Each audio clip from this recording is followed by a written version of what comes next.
এই বইটি থেকে আরও একটি গল্প আপনাদের সামনে পাঠ করে শোনাচ্ছি। খুব সিরিয়াস গল্প এবং ভীষণ ছোট গল্প। আশা করি আপনারা শুনবেন। গল্পের নাম দেশলাই বাক্স। হাতে দেশলাই বাক্সটা নাড়াচাড়া করতে করতে দেশলাই বাক্সের ভেতর থেকে বেরিয়ে আসলাম ব্যালকনিতে। দক্ষিণের ব্যালকনি আমার যেমন প্রিয় তেমন গিন্নিরও। ব্যালকনিতে দুটো চেয়ার পাতা আছে। বিকেল হলেই আমি আর গিন্নি দুজনেই চা হাতে নিয়ে এখানে বসি। বিয়ে হয়েছে আমাদের প্রায় ৩৫ বছর। এই ফ্ল্যাটে এসেছি ১৫ বছর। আমাদের কোনো কথা আর বাকি নেই। সব কথা যেন ফুরিয়ে গেছে।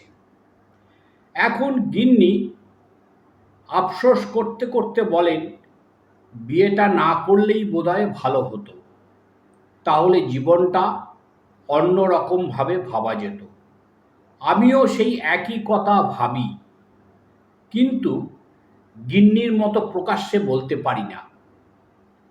আমাদের ২ সন্তান আছে, তারা থাকে বিদেশে। এখন ওদের দেশে গভীর রাত। চা খাওয়া শেষ, এবার সিগারেট ধরাবো। দেশলাই বাক্সের পিছনে বুড়ো আঙুলের ঠেলা দিতেই চমকে উঠলাম। আমাদের দুজনের পায়ের ২০টি আঙুল যেন উঁকি মারল। বুঝতে পারলাম বর্ষার দেশলাইয়ের কাঠির মতো ওই আঙুলগুলোয় আজ আর একটুও বারুদ অবশিষ্ট নেই।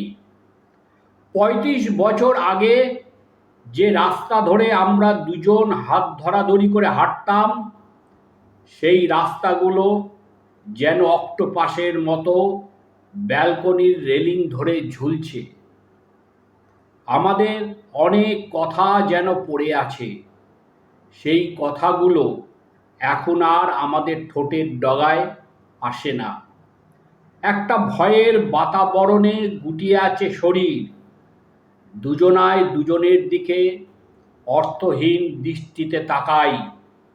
তারপর আস্তে আস্তে আমরা দুজন দেশলাইয়ের বাক্সের মধ্যে ঢুকে পড়ি।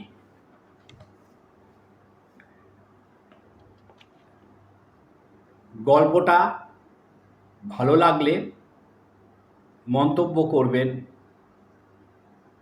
শেয়ার করবেন, সাবস্ক্রাইব অবশ্যই করুন। আমার চ্যানেলের নাম শব্দের সঙ্গে যুদ্ধ। ভালো থাকবেন, ভালো থাকবেন, ভালো থাকবেন।